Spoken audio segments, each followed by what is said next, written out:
What's up, guys? It's Pepperoni.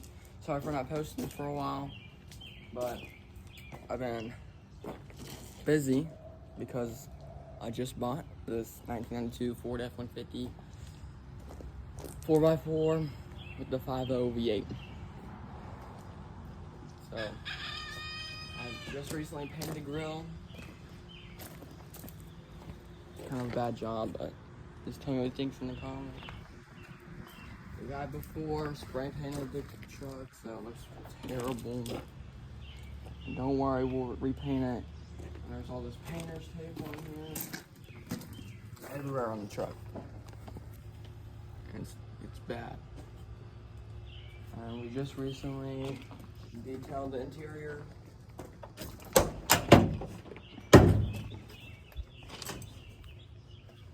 Yeah, we cleaned the carpets and the seats. It was all like mudded black and all that.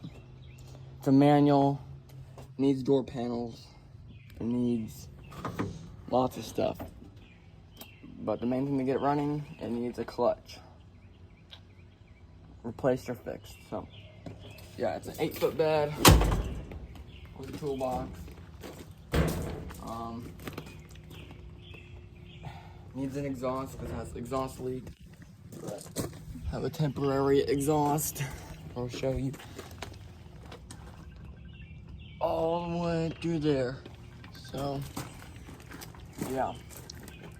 Just want to show you guys the truck. And we'll see you on the next one.